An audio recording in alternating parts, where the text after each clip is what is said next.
Dear students, today I am delivering lecture on survival of plant pathogens. As you know that in pathogenesis or in the process of disease development, there are several events which take place during that process.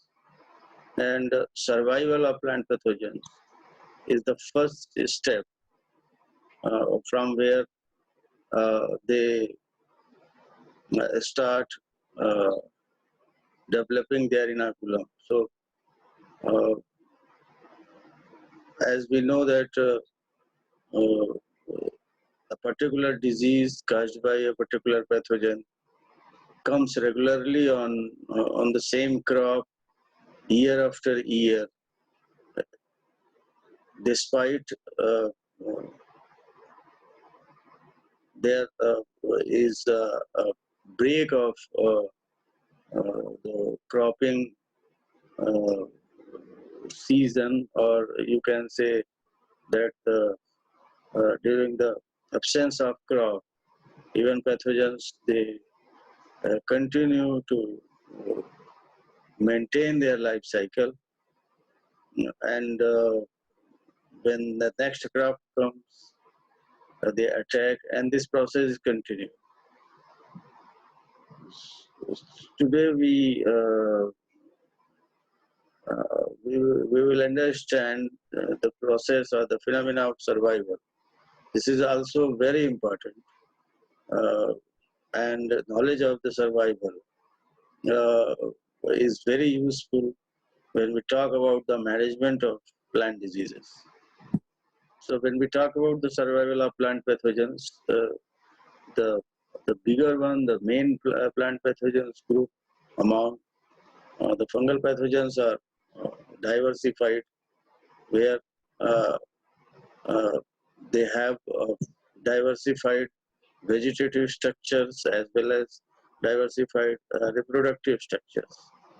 और इस तरह से कई सारे इनके dormant माइसीलियम्स होते हैं जो एम्ब्रियोज या सीड्स या प्लांटिंग मटेरियल्स में रहते हैं, और स्पेशल रिप्रोडक्टिव स्ट्रक्चर्स इनके द्वारा फॉर्म होते हैं जो राइजोमाप्स के रूप में, स्क्लेरोसिया, एक्लेमाइडोस्पोर्स के रूप में, या फिर एसेक्सुअल और sexual spores as a result of asexual and sexual reproduction. Those spores are being produced in the form of asexual spores like sporangiospores or zoospores or maybe conidia. इसी तरह से सेक्सुअल स्पोर्स में भी अलग अलग classes में अलग अलग प्रकार के सेक्सुअल स्पोर्स बनते हैं, जैसे oospores हैं, zygospores हैं, or ascospores or basidiospores. So all these are the spores by which the pathogens they cause the disease. और we can say कि ये जो जितने भी प्रकार की ये स्पोर्स और वेजिटेटिव बॉडीज हैं, ये एक तरह से इनाकुला का काम करती हैं. And inoculum means the propagules of plant pathogens capable of causing infection or causing disease. तो फंगल पैथोजेंस के अलावा बाकी और भी प्रकार के पैथोजेंस हैं जिनमें अलग अलग प्रकार से इनाकुलम के रूप में ये सब डेवलप होते हैं. जैसे फॉर एग्जांपल वायरसेस में और प्लांट पैथोजेनिक बैक्टीरिया में इनमें किसी प्रकार के स्पोर्स या इस तरह से स्पेशलाइज्ड स्ट्रक्चर्स नहीं बनते. इनके जो इंडिविजुअल सेल्स हैं वो इनाकुला का काम करते हैं, और उस माध्यम से ये bacterial pathogens, viruses, they cause the infection. और स्ट्रेप्टोमाइसिस में भी फ्रैगमेंट्स ऑफ फिलामेंट्स इनाकुला के रूप में डिजीज काज करते हैं. फेनोग्रामिक प्लांट पैरासाइट्स में सीड्स हैं जिनके माध्यम से जो इन्फेक्शन है वो कंटिन्यू होता है. तो ये जो हर साल पर्टिकुलर डिजीज हर साल जो आती है, ईयर आफ्टर ईयर आती है, और इवन कुछ ऐसी स्थिति भी आती है जबकि 2 क्रॉप सीजन के बीच में जो गैप होता है, उस गैप के बावजूद वो पर्टिकुलर डिजीज या वो पैथोजन फिर से नए क्रॉप में डिजीज काज करता है. So there must be some link between the previous crop and the new crop, and to understand all this process, today we are discussing about the process of survival plant pathogens. और इसमें जो disease cycles हैं उनमें या जो pathogenesis है उसके 2 part बहुत इम्पोर्टेंट है. एक तो ये कि वो जो प्लांट पैथोजेंस हैं, how they survive between the cropping season or during that period when the environmental conditions are not favorable. And the second one is the by the means of the spread, how they spread from disease plants to one that is to become infected, और जो नया पौधा है उसमें किस तरह से वो डिजीज आएगा. तो ये दोनों जो प्रोसेस हैं, चाहे वो पैरासाइट्स के सरवाइव करने की प्रोसेस हो या पैरासाइट्स के स्प्रेड की प्रोसेस हो जिसको हम डिस्पर्सल बोलते हैं, ये इम्पॉर्टेंट इवेंट्स हैं डिजीज डेवलपमेंट के. And if there is any break on these 2 process, the disease development will not take place. That's why these both events are very important. We are now discussing about the survival, and later on we will discuss on the dispersal mechanism of the plant pathogens. And then the parasites or the plant pathogens, they attack or they continue causing infection on different forms of the crops. तो इसमें perennial crops में भी ये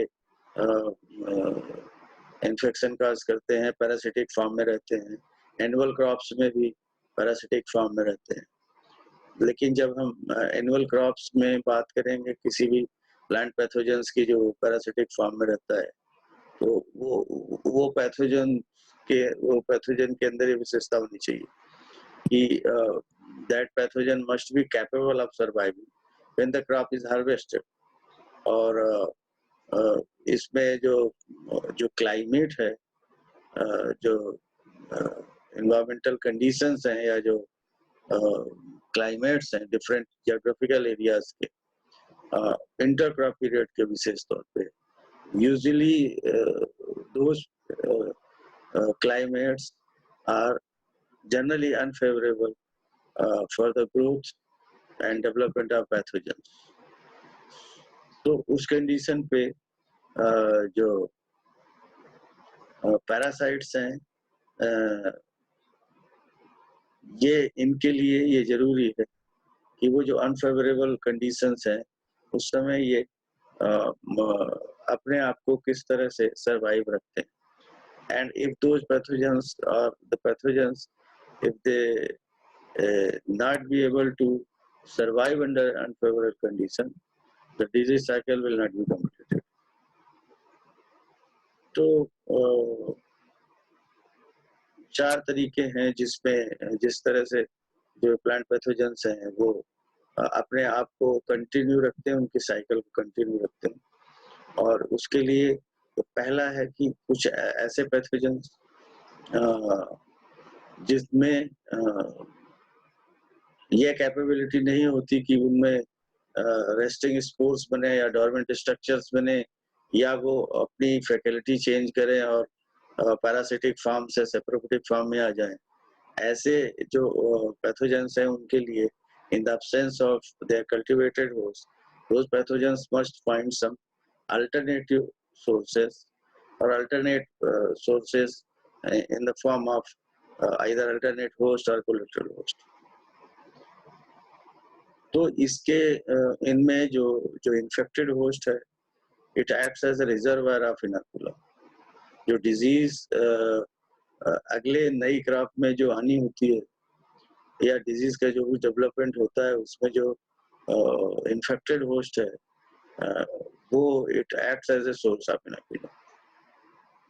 फिर जो pathogens जो host से detach हो गए या होस्ट से बाहर आके ये अपने आप को सेप्रोफिटिकली भी सर्वाइव करते हैं, जिसमें they change their faculty and they start utilising organic matter. जो डेड ऑर्गेनिक मैटर है उसको यूटिलाइज करते हैं और सेप्रोफिटिक की भांति ये काम करके और अपने आप की इनकी साइकिल को कंटिन्यू रखते हैं. और sometimes they form the dormant structures, जैसा कि जितने भी प्रकार के इनके स्पेशलाइज्ड स्ट्रक्चर्स हैं जो इनाकुला के रूप में काम करते हैं, वो उनमें से या वो मैक्सिमम जो है वो डॉर्मेंट स्ट्रक्चर्स के रूप में भी पैथोजेंस के को सरवाइव करने में मदद करते हैं. तो जो सोर्स ऑफ सर्वाइवल है इसको हम 7 कैटेगरीज में हम इसको ग्रुप कर सकते हैं कि इनका जो सर्वाइवल है by means of specialised resting structures, इनमें उस तरह के जो रेस्टिंग स्ट्रक्चर्स या डॉर्मेंट स्ट्रक्चर्स बनते हैं जिनके माध्यम से ये अपने आप को in the absence of main host or under unfavorable conditions, they keep continuing remain live through these structures. Or survival as a saprophytes means they start changing themselves and they start utilizing the dead organic matter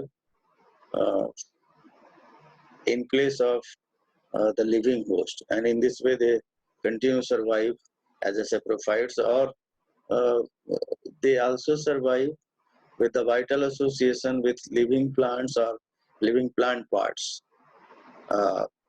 चाहे वो seeds हो, चाहे वो planting material हो, चाहे वो leaves हो, चाहे अलग अलग पौधे हों, उनके साथ इनका एसोसिएशन होता है और वो अपने आप को जिंदा रखते हैं, सरवाइव रखते हैं. और फिर बहुत सारे ऐसे हैं जो दूसरे जो प्लांट पैथोजेंस हैं, खासकर वो जो कि वेक्टर का काम करते हैं, जो इनको दूसरे पैथोजेंस को कैरी करने का काम करते हैं, उनकी बॉडी के ऊपर या उनके एसोसिएशन में भी ये इनका जो सर्वाइवल है वो होता है. मोस्टली इस कैटेगरी में मोस्टली जो वायरसेस हैं, जो कुछ ऐसे बैक्टीरियाज हैं और या तो कुछ फाइटोप्लाज्मा है, फेस्टिडियस बैक्टीरिया है, इन सभी में देखा गया है कि ये दे survive on the body of nematodes or they survive in association with the fungal spores. And the fifth one is the survival in association with the insects.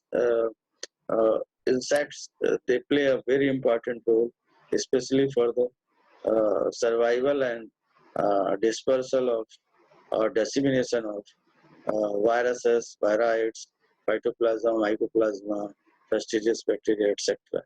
Apart of that, the insect pest, they also play important role in the survival of some fungal as well as the bacterial pathogens. उनको भी survive करने का काम करते हैं. और इनका जो सर्वाइवल है या तो एग्रीकल्चर मटेरियल्स में या फिर सरफेस वाटर में, इस माध्यम से भी सर्वाइव करते हैं.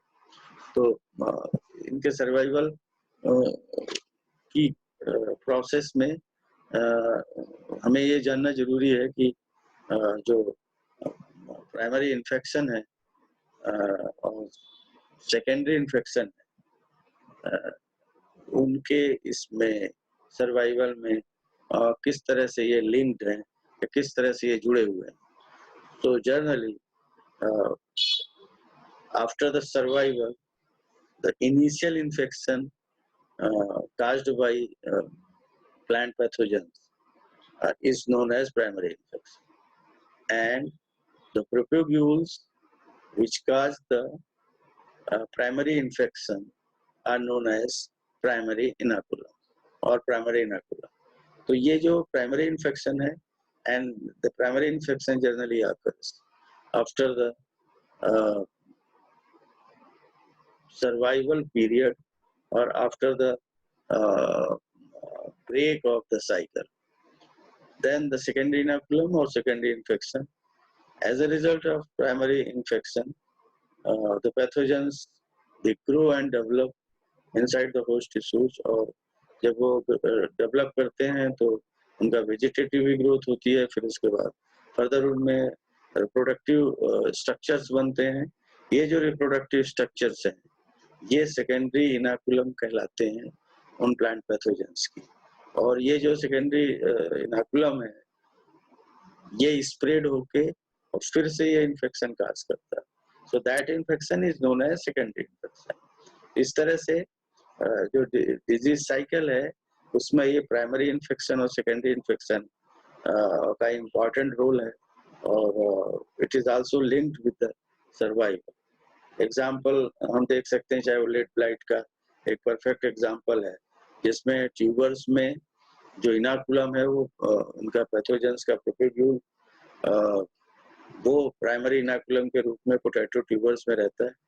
और जब वो such tubers when those tubers are used as a seed material, it causes the initial infection on lowermost leaves of potato crops. तो ये जो infection है that is known as primary infection, and further from that infected leaves, lower leaves of potato, further the infection is spreads either on the same plants or other plants by different means. तो वो जो spread है और उसके बाद वो जो disease का डेवलपमेंट है वो सेकेंडरी इन्फेक्शन कहलाता है. तो इसके बेस पे जो इन्फेक्शन चेन्स हैं वो भी दो तरह की है.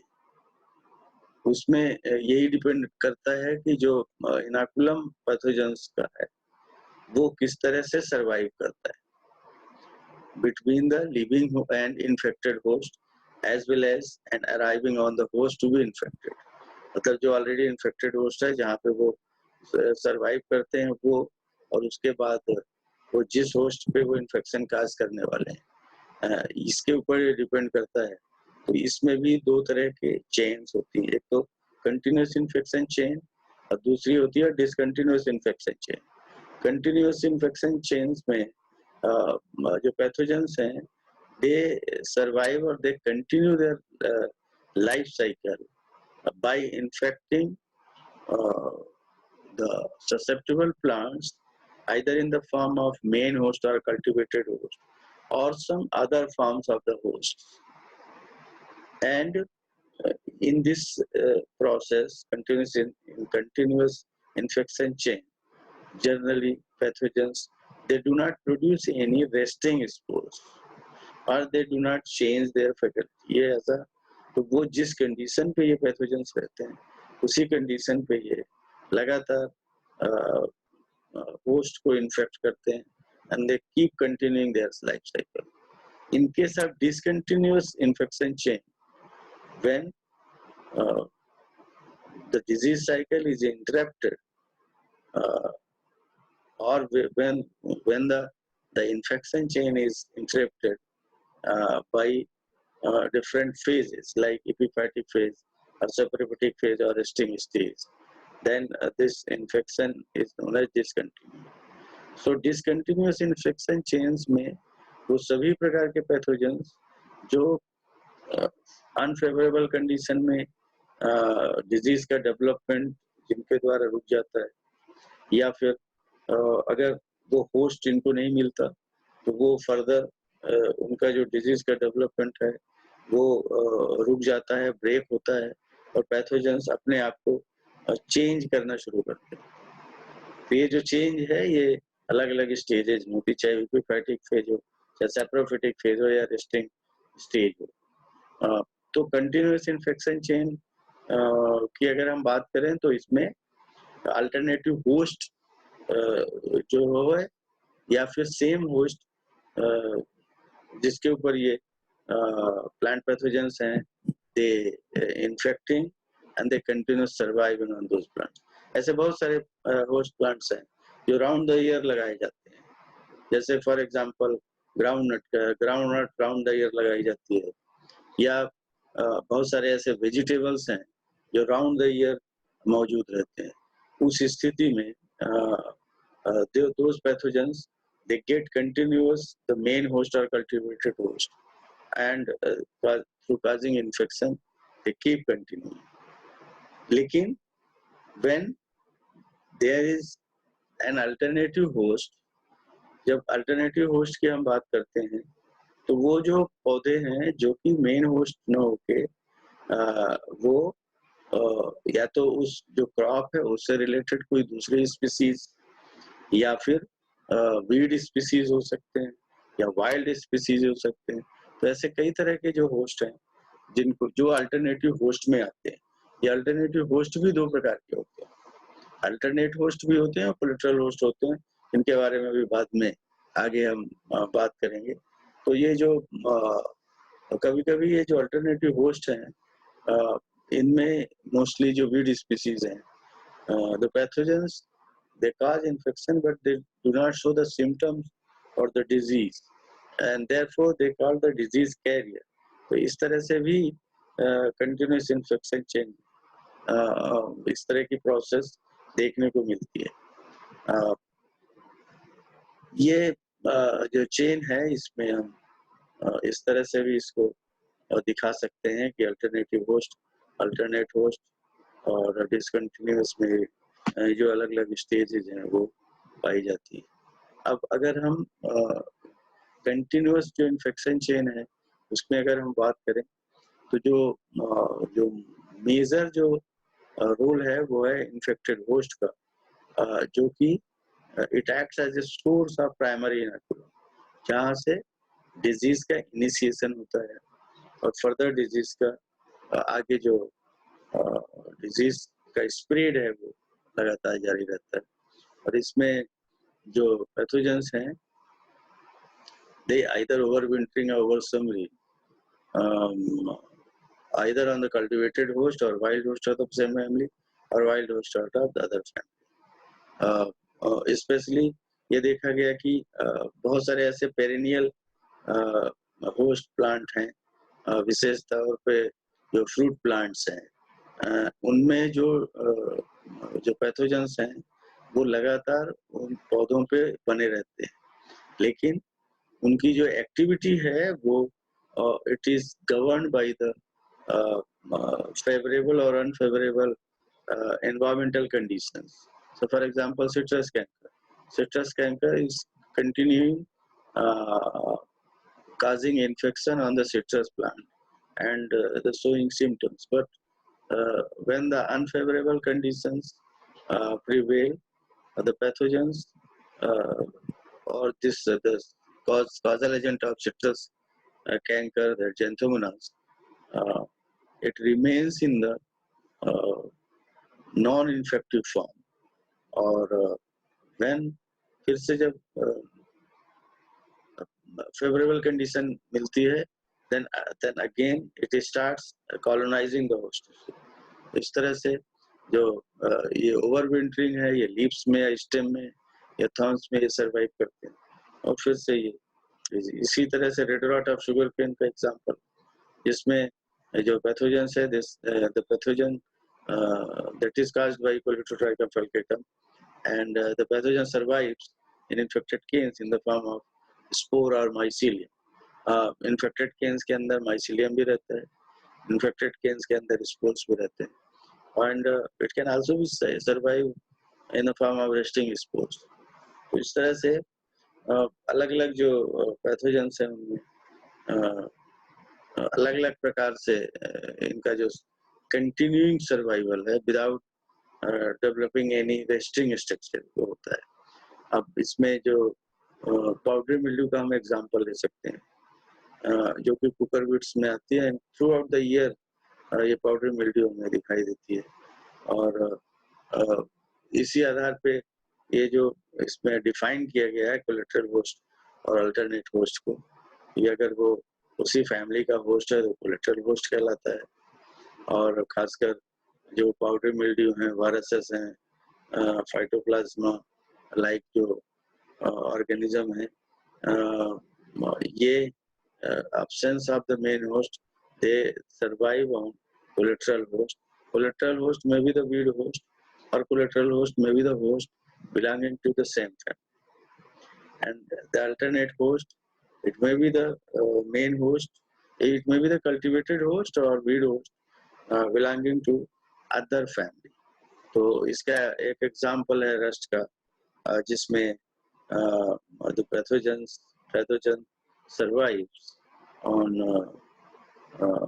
wild grass barberry and completing its two stages, pineal stage or axial stage, जो कि wild grasses पे, and thereafter the primary inoculum in the form of bacillus spore disseminated, और वो it causes the primary infection on wheat crop, and thereafter फिर उसके बाद जब wheat में ये disease आती है in the form of rust, then the iridospores are formed and they are known as secondary inoculum and they cause the secondary infection. तो इस तरह से ये collateral host और alternate host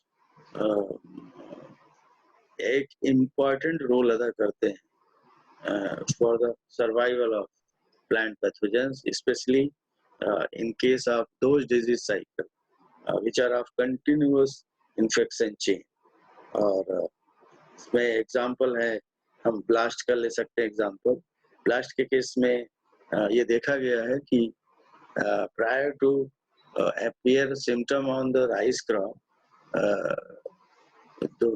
some of the weed species which are present in the field, they show the earlier symptoms of leaf blast. तो इसका ये मतलब होता है कि जो ब्लास्ट डिजीज है वो राइस में डिजीज काज करने के पहले इनका जो इनाकुलम है वो मल्टीप्लाई होता है इसमें ग्रासेस में, उसके बाद फिर उसका जो स्प्रेड है वो राइस क्रॉप में होता है। तो जो जब वो राइस क्रॉप में जाता है तो सेकेंडरी इनाकुलम के रूप में हो जाता है। और इस तरह से हम इसको डिफाइन कर सकते हैं। और ये जो वीड होस्ट हैं they also act as a bridge and they fulfill the gap between the two rice crop. और इसमें ये भी देखा गया कि नॉन क्रॉपिंग पीरियड में जो वीड मेड़ों पे रहते हैं वो इसके पैथोजेंस के सर्वाइवल में इम्पॉर्टेंट रोल अदा करते हैं। और इसमें दूसरे भी जो डिजीजेज हैं या दूसरे भी जो पैथोजेंस हैं वायरसेस के और पाउडरी मिल्ड्यू, उनका भी एग्जांपल हम कोट कर सकते हैं। तो इसमें भी कोलेटरल वीड होस्ट और अल्टरनेट होस्ट के बारे में ही बताया गया है और किस तरह से ये पैथोजेंस के सर्वाइवल में एक बहुत बड़ा रोल अदा करते हैं। इसमें एग्जांपल भी देख सकते हैं कि जो स्यूडोमोनास एवनी है जो कि इसमें मेज में bacterial leaf blight disease cause करता है। And in the absence of मेज इसका जो एसोसिएशन पाया गया वो पेरिनियल ग्रास के साथ पाया गया, जहाँ पे ये मल्टीप्लाई होता है इन द एब्सेंस ऑफ मेज क्रॉप। और उसके बाद जब मेज क्रॉप फिर से लगाई जाती है तो ये फिर से उसमें अटैक करता है।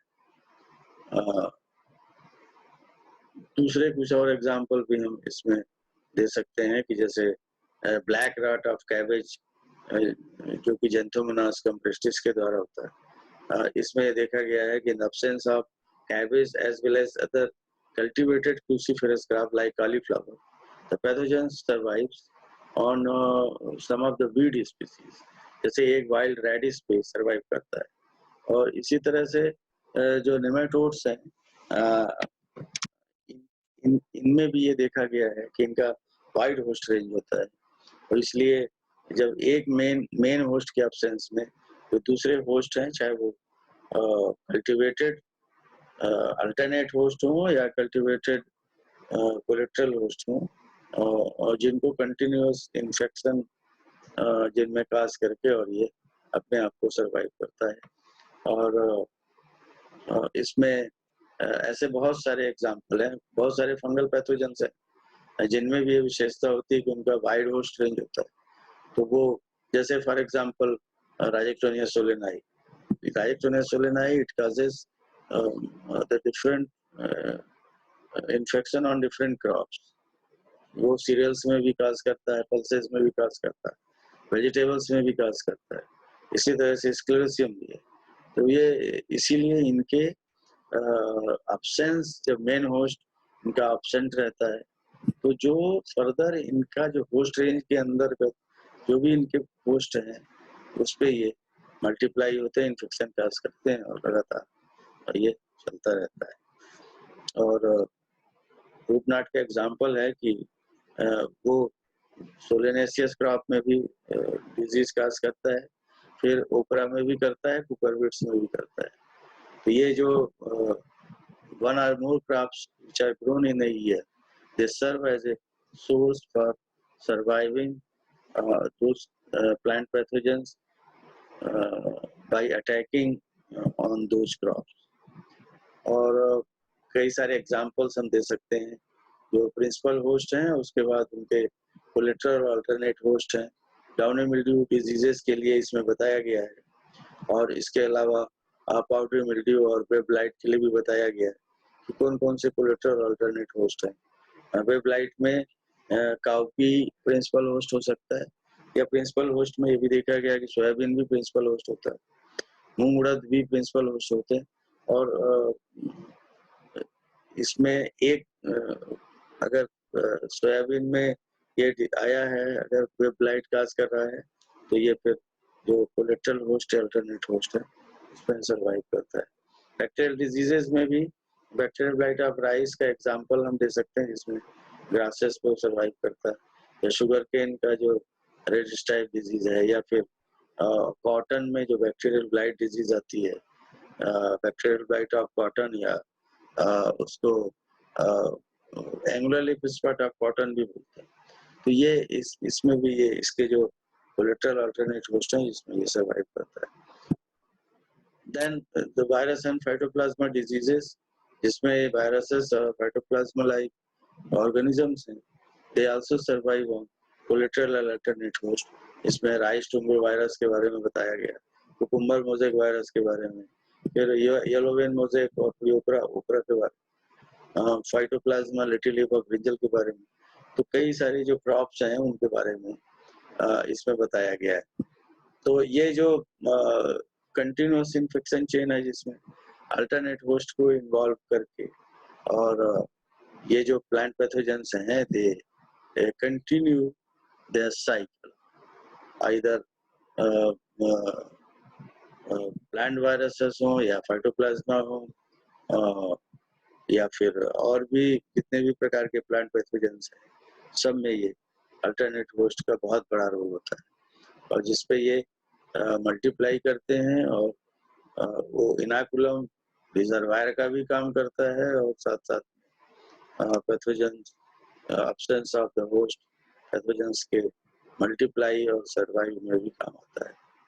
और यू कैन हम एग्जांपल दे सकते हैं रस्ट का, इसमें दिया हुआ है। और इसके बाद रस्ट में भी इसी तरह से प्राइमरी होस्ट और अल्टरनेट होस्ट उनके बारे में बताया गया है। अलग अलग क्रॉप्स में जो रस्ट आता है, चाहे वो व्हीट हो, चाहे ओट हो, बार्ले हो, राई हो, मेज हो, सबके बारे में इसमें डिटेल में बताया गया है। और इसमें ये भी बताया गया है कि जैसा भी हमने डिस्कस किया था व्हीट का, तो व्हीट में अगर वो पिक्नियोस्पोर, एसियोस्पोर्स जो कि बारबेरी प्लांट्स पे इन्फेक्शन जब होता है, तो बारबेरी प्लांट्स पे आते हैं। तो अगर वो बारबेरी होस्ट नहीं मिलेगा, तो जो रस्ट की जो साइकिल है वो कंप्लीट नहीं होगी। तो इसी तरह से इसमें और भी पक्सीनिया की जो स्पीसीज हैं या फिर और दूसरे रस्ट फंगस हैं, इसमें एग्जांपल दिया है जिम्नोस्पोरेंजियम का, जो कि मोस्टली ये नॉर्थ अफ्रीका और यूरोप और एशिया में भी पाया जाता है। तो ये इसमें अल्टरनेट होस्ट के रूप में जूनिपर है, जिसमें एसियोस्पोर्स जर्मिनेट होते हैं, और फिर अल्टरनेट होस्ट से जो टिलियोस्पोर फॉर्म होते हैं, they can not infect Juniper and they infect only the peer crop. तो इस तरह से हम उसको एग्जांपल के साथ समझा सकते हैं। Then for the continuing cycle of the plant pathogens, or in case of the continuous infection chain, self-sown crops or volunteers crops also play a crucial role or major role for the survival of, or for the active survival of the plant pathogen। इसमें जैसे ground नट के बारे में देखा गया, इसमें जो self sown crops हैं, जो वॉलंटियर क्रॉप्स हैं, उनमें पहले ये ग्राउंड नट रस्ट का जो पैथोजन है पक्सीनिया एरिचिडिस, ये पहले इनमें इन्फेक्शन काज करता है, इसके इनोकुलम मल्टीप्लाई होते हैं, और उसके बाद फर्दर ये मेन क्रॉप में फिर ये डिस्पर्स होता है या ट्रांसमिट होता है। इसी तरह से रिंग मोज़ेक ग्राउंड नट है, टोमेटो स्पॉटेड विल्ट के वायरस के द्वारा, उसमें भी ये सेल्फ सोन क्रॉप्स में इसका इन्फेक्शन देखा गया है, और जो सोर्स ऑफ इनोकुलम के रूप में काम करते हैं। राइस टुम्बो वायरस में भी जो सेल्फ सोन राइस प्लांट्स हैं, वो रिजर्वायर का काम करते हैं इनोकुलम का, और ये जो इंसेक्ट्स के द्वारा चूंकि ये ट्रांसमिट होता है, तो ये जो सेल्फ सोन राइस क्रॉप से फिर ये मेन होस्ट पे इंसेक्ट के माध्यम से इन्फेक्शन कॉज करते हैं। इस तरह से हम सेल्फ सोन क्रॉप्स के बारे में बताते हैं। रेटून क्रॉप्स के बारे में भी बता सकते हैं कि जो रेटून क्रॉप्स हैं, खासकर बनाना के केस में देखा गया, या फिर शुगर केन में देखा गया कि जो रेटून्स हैं उस पे pathogens they cause the infection and due to survive on ratoons, and when the new crop emerges from the ratoons, they cause the infection on new plant। तो इस तरह से ये इसका कंटिन्यूस इन्फेक्शन चेन में रेटून क्रॉप्स की भी बहुत बड़ी भूमिका है।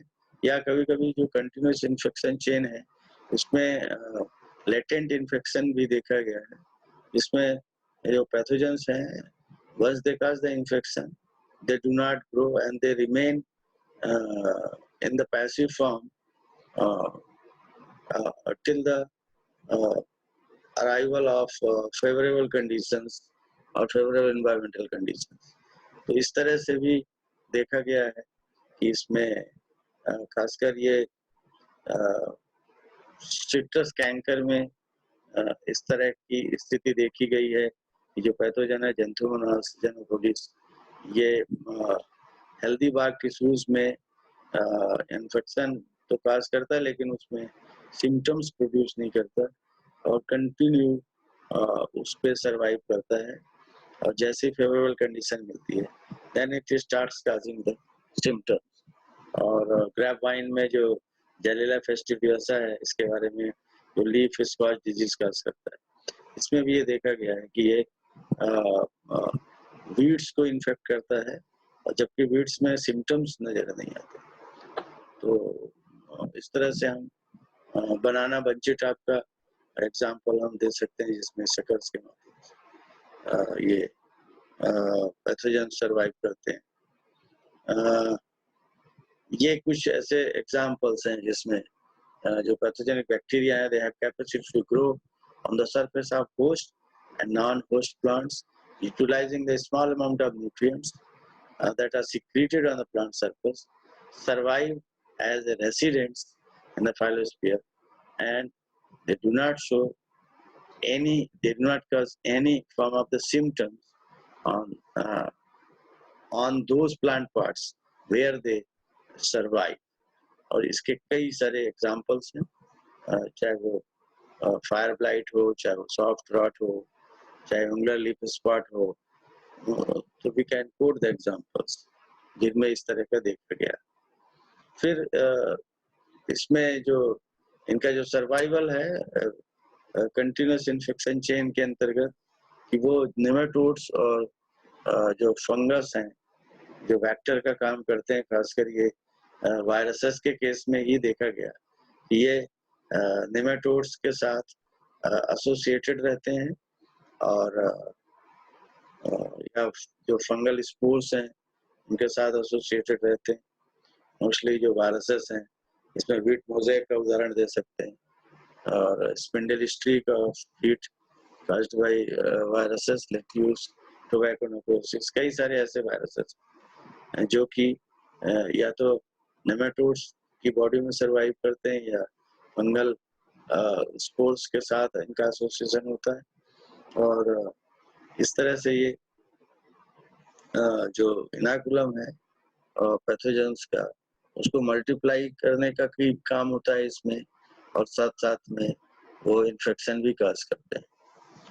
और इसमें कुछ और एग्जाम्पल हम कोट कर सकते हैं कि खासकर दो तरह के जो वायरसेस हैं, नेपो वायरस और नेटो वायरस, ये नेमाटोड्स के द्वारा ये नेमाटोड्स की बॉडी में ही ये सरवाइव करते हैं, और नेमाटोड्स के द्वारा इनका फैलाव होता है। और एसोसिएट इंसेक्ट्स के साथ भी इनका जो प्लांट पैथोजेंस है, स्पेशली जो वायरसेस हैं और फाइटोप्लाज्मा या फिर fastidious bacteria, they associated with the insects. और इंसेक्ट के साथ not only the viruses, some of the bacterial pathogens, they do also associated themselves with the insects. तो जैसे इसमें एक कॉर्न विल्ट पैथोजन है जेंथोमोनास, वो कॉर्न फ्लिया बीटल की बॉडी के साथ एसोसिएटेड रहता है, उसकी बॉडी के ऊपर सर्वाइव करता है in the absence of crop. इसी तरह से कुकुम्बर बीटल है, अर्बेनिया ट्रैचीफिला, जो कि इसके कुकुम्बर बीटल की बॉडी में ये जो बैक्टीरिया है ये सरवाइव करता है, जहाँ पे ओवर विंटर करता है ये, और फिर से जब फेवरल कंडीशन आती है then it causes the infection. तो इस तरह से इनका जो जितने भी वायरसेस हैं जो इंसेक्ट्स के साथ इनका रिलेशनशिप है, उसका जो पीरियड है सर्वाइवल पीरियड, वो कुछ घंटों से लेके और कई दिनों तक हो सकता है, दैट डिपेंड्स। इसी के आधार पर जो वायरसेस को 3 कैटेगरी में भी बांटा गया है, non persistent, semi persistent and persistent.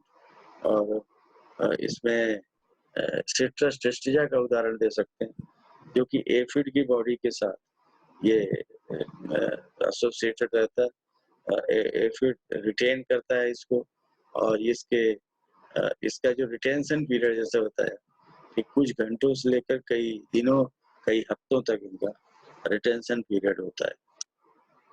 और ये दूसरी जो इन्फेक्शन चेन है जिसको हम डिसकंटिन्यूअस इन्फेक्शन चेन बोलते हैं, और जिसमें कि तीनों प्रकार के फेजेस हैं। इसमें पहला तो एपिफाइटिक फेज है। एपिफाइटिक फेज में हमने बताया जैसे कि बहुत सारे ऐसे फंगल और बैक्टीरियल पैथोजेंस है, ये होस्ट सरफेस पे सरवाइव तो करते हैं, लेकिन इनका नॉन पैरासिटिक रिलेशनशिप रहता है। मीन्स ये पौधों पे या होस्ट सरफेस पे ये इन्फेक्शन काज नहीं करते और ना टिश्यूज को कॉलोनाइज करते। इसमें जैसे ये टैफ्रिना डिफॉर्मेंस पीच लीफ कर्ल की अगर बात करें तो इसमें जो एसआई और एस्कोस्पोर्स हैं, ये लीव्स पे they remain on the leaves, but they do not germinate on the leaves. और फिर जब favorable condition आती है, then they germinate and then they starts producing conidia, which infects the leaves, जो वो पत्तियों को infect करता है. तो इस तरह की जो ये पीच लीफ कर्ल में भी है, इसी तरह से लीफ स्पॉट ऑफ टर्मरिक में भी इसी तरह का एनवायरनमेंट देखा गया है.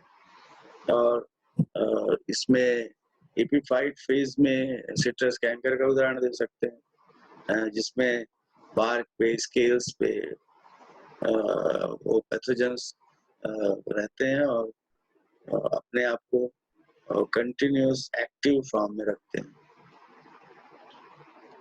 फिर दूसरा जो डिसकंटिन्यूअस इन्फेक्शन चेन है, जिसमें कि सेप्रोफिटिक फेज के माध्यम से जो पैथोजेंस हैं वो सरवाइव करते हैं. ये सेप्रोफिटिक फेज है मोस्टली, इसमें मोस्टली जो फंगल पैथोजेंस है उसमें सेप्रोफिटिक फेज देखी गई है, रिकॉर्ड की गई है. और इसमें एक तो एप्पल स्केप फंगस की बात करें, वेंचुरिया इनेक्वेलिस, जो कि सेब की पत्तियों और फ्रूट्स को इन्फेक्ट करता है ड्यूरिंग स्प्रिंग एंड समर. और उसके बाद इसमें जो सीडोथीसिया बनते हैं लीव्स में या फ्रूट्स में, और वो ऑटमन सीजन में उसी माध्यम में ये रह जाते हैं. और फिर जब नई फ्लस आती है तो ये डिजीज का करते हैं, इसको स्पोर्स प्रोड्यूस होता है जो कि डिजीज का करता है. तो इसमें जो सेप्रोफिटिक सर्वाइवल है, आउटसाइड ऑफ द होस्ट किस तरह से सर्वाइव करते हैं, और फिर prolong active survival of the saprophytes. तो ये सेप्रोफिटिक सर्वाइवल दो तरह से होता है. एक तो ये कि जो डिफरेंट पैथोजेंस हैं वो कुछ ऐसे स्ट्रक्चर्स बनाते हैं जो कि होस्ट के उसमें वो सेप्रोफिटिकली ये सरवाइव करते हैं, जिसमें बहुत सारे ऐसे भी पैथोजेंस हैं जो कि जिनका प्रोलॉन्ग एक्टिव सर्वाइवल होता है सेप्रोफिटाइट्स के फॉर्म में, और वो एब्सेंस होस्ट के एब्सेंस में वो दे बिकम फैकल्टेटिव पैरासाइट, और वो सेप्रोफाइट के रूप में फिर सर्वाइव करते हैं. तो ये जो सेप्रोफिटिक सर्वाइवल है उसमें बहुत सारे ऐसे फैक्टर्स भी हैं जो इसको प्रभावित करते हैं. तो इसमें भी दो कैटेगरी है. पहली कैटेगरी तो जो है कि जो जिसमें कि सेप्रोफिटिक जो एबिलिटी है वो कुछ पैथोजेंस में स्लाइटली जो टॉलरेंट होते हैं कुछ पैथोजेंस, और कुछ पैथोजेंस जो है वो दे आर नॉट टॉलरेंट. इसमें we can quote the example of wilt of chickpea या वर्टिसिलियम विल्ट है कॉटन का, जिसमें जो फ्यूजेरियम है वो it changes its faculty, and the fusarium it starts multiplying in the soil utilizing dead organic. तो dead organic matter utilize करके ये soil पे multiply होते रहते हैं अगर soil में moisture है और temperature favorable है इनके लिए. तो इस तरह से ये बिना host के भी इनका multiplication होते रहता है, और इस तरह से इनका जो इनाकुलम है वो भी बढ़ता रहता है. तो ऐसे और भी बहुत सारे पैथोजेंस हैं जिनमें सेप्रोफिटिक फेज पाई जाती है. कुछ ऐसे प्लांट पैथोजेनिक बैक्टीरिया हैं, जैसे वो चाहे वो बैक्टीरियल बिल्ट ऑफ सोलेनेसियस क्रॉप में रोलेस्टोनिया सोलेनेसियरम हो, चाहे वो एग्रोबैक्टीरियम राइजोजेंस जो क्राउन गॉल काज करता है वो, या फिर पोटैटो में जो स्कैब डिजीज है पोटैटो के स्कैबिस से होती है, ये सभी में ये देखा गया है. या फिर और जो प्लांट पैथोजेनिक फंजाई हैं, फ्यूजेरियम है, पिथियम राइक्सटोनिया है, ये सॉइल पे दूसरे ऑर्गेनिज्म के साथ इफेक्टिवली ये compete करते हैं और ये सेप्रोफिटिक फॉर्म में they also known as a saprophytes with normal soil microflora। तो इस तरह के जो पैथोजेंस हैं जो कि सॉइल में अपने आप को कंटिन्यू रखते हैं, मल्टीप्लिकेशन उनका होता है, अपने आप को जिंदा रखते हैं, they also known as soil inhabitant. और इसमें कुछ प्लांट पैथोजेनिक बैक्टीरिया भी हैं जो इसमें सेप्रोफिटिकली सर्वाइव करते हैं, जैसे अर्बेनिया कैटोगोरा है जो कि सॉइल में देखा गया है कि सर्वाइव करता है। वो इस तरह से और इसके बाद फिर जो नेक्स्ट है कि जो ये डिसकंटिन्यूअस इंफेक्शन चेन है जिसमें रेस्टिंग स्टेज पाई जाती है, और इसमें ये देखा गया है कि मोस्टली ये जो रेस्टिंग स्टेज है ये प्लांट पैथोजेनिक बैक्टीरिया या फाइटोप्लाज्मा या वायरसेस में नहीं पाई जाती। तो जो किसमें पाई जाती है कि जो मोस्टली जो फंगल पैथोजेंस हैं, जो नेमाटोड्स हैं, ये इनमें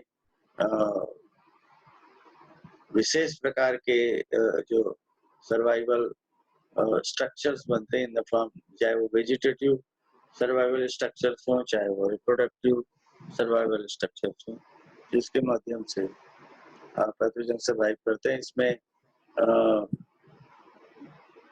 कई सारे जो पहले भी चर्चा कर चुके कि जितने भी प्रकार के जो सेक्सुअल स्पोर्स हैं इनके माध्यम से प्लांट पैथोजेंस का खासकर फंगल पैथोजेंस का प्रोलॉन्ग सर्वाइवल होता है। जैसे ऊमाइसीड्स के केस में देखा जाए तो जो ऊ स्पोर्स बनते हैं उसके माध्यम से चाहे वो downy mildew causing plant pathogens हो, चाहे वो फाइटोप्थोरा हो या पिथियम हो, ये सभी डॉर्मेंट स्पोर्स हैं।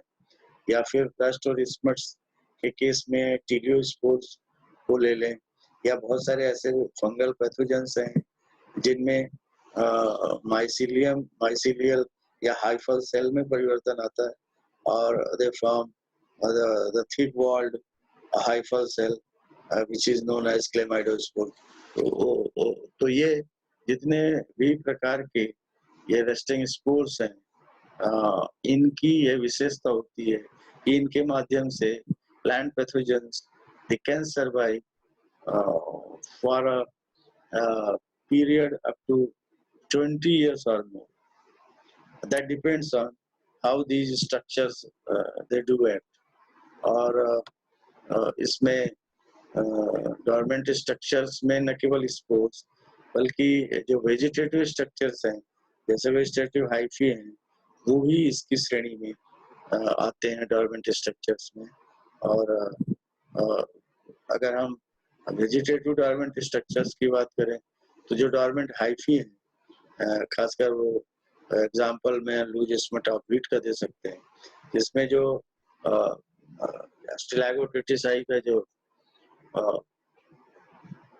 हाइफी है डोरमेंट हाइफी वो सीड्स के अंदर एम्ब्रियो के अंदर रहता है, और इसीलिए वो इंटरनली सीड बॉन्ड भी बोला जाता है।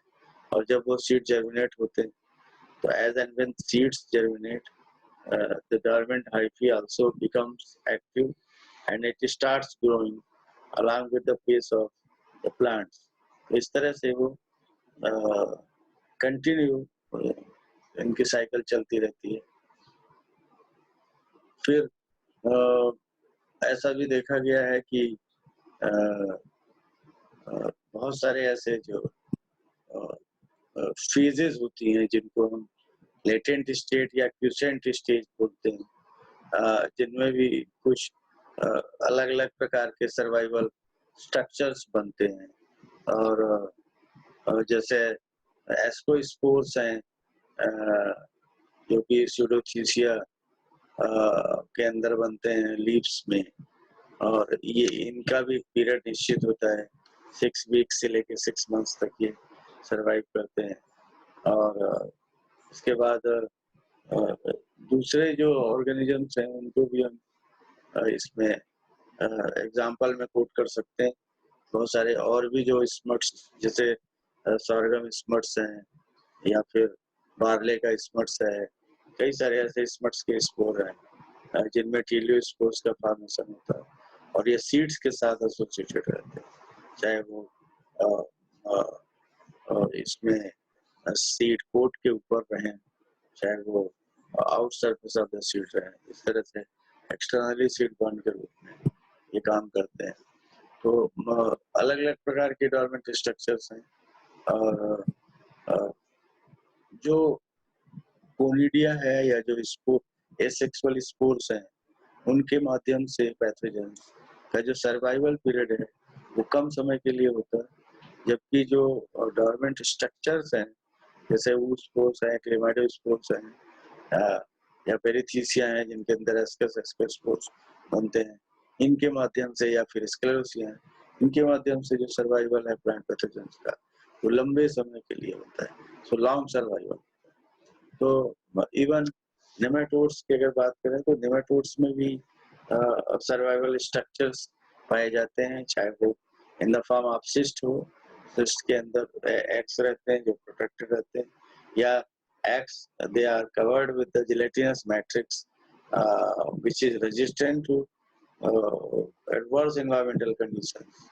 तो इसलिए ये जो eggs हैं नेमाटोड्स के, they remain active और ये जो फेज है इसके साथ साथ ये भी देखा गया कि एक्स के अलावा जो नेमाटोड्स लार्वी हैं, खासकर जो सेकेंड स्टेज जुवेनाइल लार्वी है, इसके माध्यम से बहुत ऐसे भी नेमाटोड्स हैं जो कि सरवाइव करते हैं, जिसमें ये जो लार्वी है वो इसके सभी पार्ट्स नॉन फंक्शनल हो जाते हैं और ये पैसिव फेज में चला जाता है, जिसको क्यूसेंट फेज बोलते हैं। During that period those larvae they do not eat, they remain in the same form और ये तब तक जब तक कि इनको नया होस्ट नहीं मिलता जहाँ पे ये इन्फेक्शन कॉज करे। या कभी-कभी ये भी देखा गया कि ये जो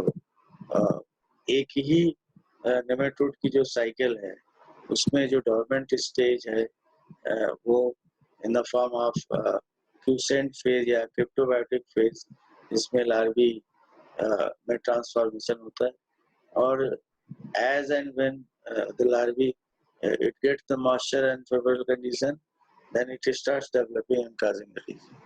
इसी तरह से क्लोबोडेरा एक्टोडेरा का उदाहरण दे सकते हैं।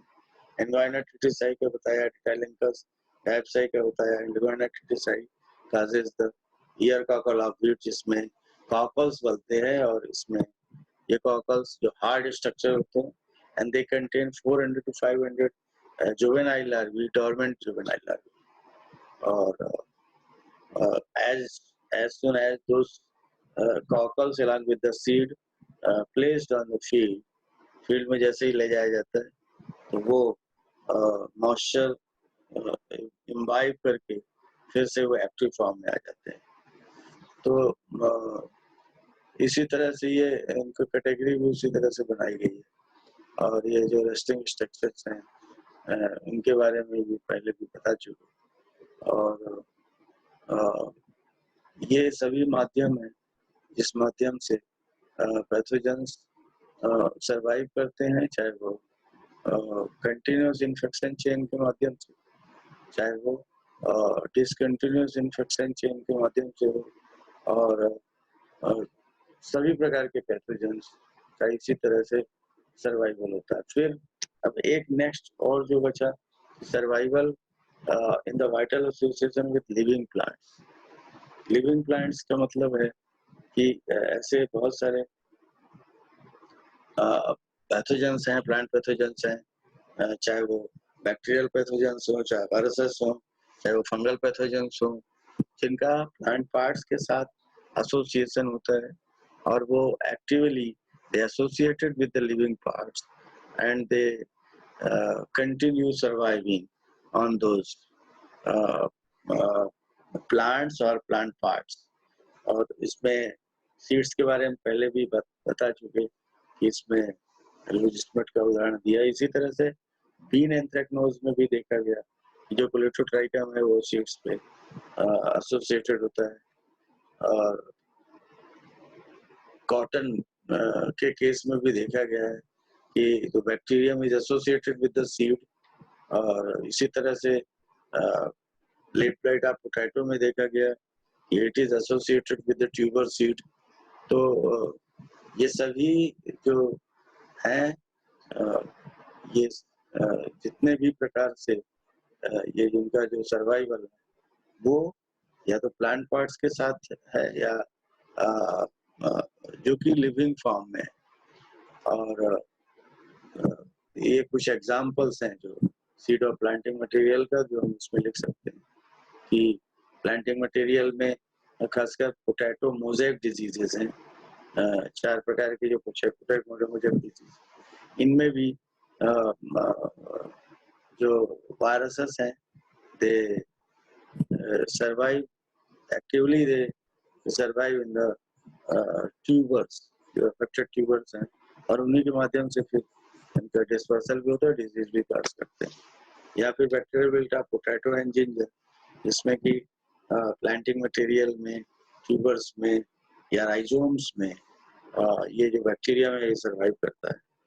और तो ये सभी जो है ये वाइटल एसोसिएशन है होस्ट प्लांट्स के अंदर। या फिर बहुत सारे ऐसे फ्रूट ट्रीज भी हैं जिसमें जो प्लांट पैथोजेंस है वो प्रोपोगेटिंग प्लांट मटेरियल्स के साथ उनका सर्वाइवल होता है, चाहे वो सिट्रस कैंकर की बात क्यों न करें या फिर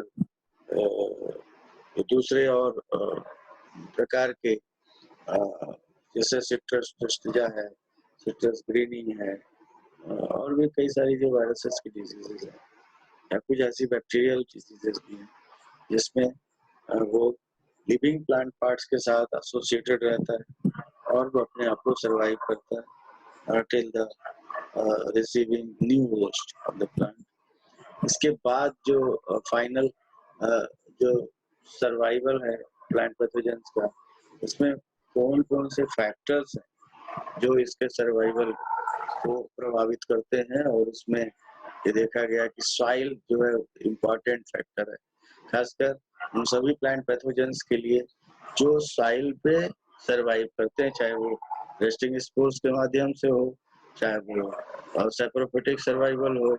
ऐसे कंडीशन में सॉइल का मॉइस्चर, सॉइल का टेम्परेचर, सॉइल का पीएच और जितने फिजिकल, केमिकल, बायोलॉजिकल प्रॉपर्टीज हैं सॉइल की, they do have greater impact on the survival of this plant pathogens. अगर सॉइल में ऑक्सीजन की कमी हो जाएगी, कार्बन डाइऑक्साइड बढ़ जाएगा, तो उसके कारण भी जो सर्वाइवल है वो कम हो सकता है। In this way we can write about all process of survival, कुछ जो स्ट्रक्चर्स हैं जो एडवर्स कंडीशन में इन स्ट्रक्चर्स के माध्यम से सर्वाइव करता है।